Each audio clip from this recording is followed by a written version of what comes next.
commence tout de suite avec les bases indispensables à connaître. Utilisez votre couteau pour passer à travers les grillages. Il est parfaitement capable de découper du métal puis de trancher la gorge d'un ennemi sans en déchirer la peau.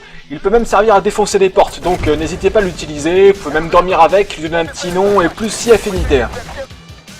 Bad Company 2 permet de tirer à travers les murs, ce qui est bien pratique pour honner les campeurs. Donc quand un lameur campe en haut d'un escalier, collez-lui une bonne rafale de plomb dans les couilles en tirant à travers le plancher. Toujours dans les trucs de base, n'hésitez pas à appuyer comme un bourrin sur la touche A. Elle permet d'indiquer la position des ennemis à toute votre équipe. Faites-le dès le départ quand vous tombez en parachute et que vous avez une bonne vue de la carte. Les ennemis apparaissent ensuite sur votre HUD, même quand ils sont planqués derrière un mur, c'est limite de la triche, donc n'hésitez surtout pas à en abuser. Allez dégage-toi, retourne jouer à l'eau. On passe ensuite à la visseuse de l'ingénieur qui sert à réparer mais qui peut aussi faire de gros dommages. Ok, je suis mort de rire.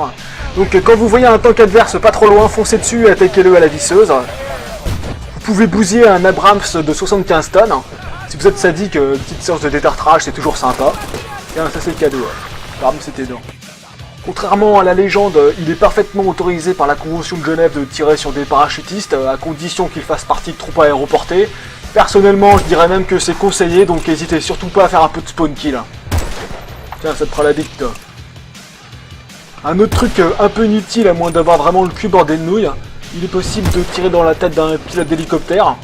Bon, par contre, c'est vraiment difficile, donc utiliser en dernière extrémité ça.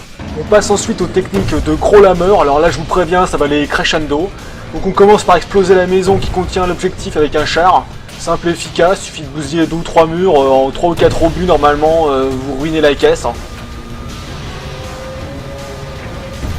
C'est une bonne technique, 0 skill, 100% résultat.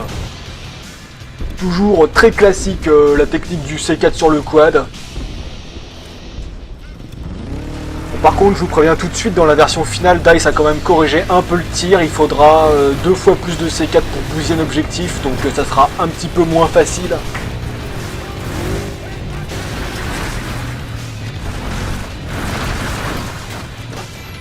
Bien naze, bien efficace. Toujours plus lame, là vous pouvez faire ça aussi avec les drones. Donc là il faut être 2 par contre. Il y a un gars qui pose le C4 sur le drone. La deuxième personne le pilote et quand elle est arrivée à l'objectif, en fait, elle donne le signal. Et quand le signal est donné, le premier gars qui a posé le C4 fait tout péter. Le plus beau, c'est que le drone, il est même pas endommagé, c'est vraiment du grand n'importe quoi. Bon, par contre, les ennemis, s'ils sont pas trop cons, ils peuvent se débarrasser facilement du drone. Alors cette fois-ci, la technique, elle est pas trop lame, ça va, mais on va l'affiner ensuite, vous verrez. Pour la plupart des objectifs, on peut éviter de trop s'approcher en montant sur le toit et de là on largue le C4. Allez, joyeux Noël. On fait tout péter. Ça reste une technique quand même à la portée du premier venu ça. Bon, cette fois-ci beaucoup plus lame, hein, vraiment beaucoup plus sur le dernier objectif de Port Valdez. Bon là il n'y a pas de petite fenêtre pour balancer le C4, donc vous faites pas chier, vous posez ça sur le toit. Vous faites tout péter et la caisse en dessous est ruinée quand même, c'est vraiment nul. On espère quand même que ce sera patché ce genre de truc. On va finir cette vidéo par un grand classique qu'il est important de connaître, hein, c'est le drone contre l'hélicoptère. Donc là très simple, hein, vous êtes dans le drone, vous foncez sur l'hélicoptère, vous posez pas de questions.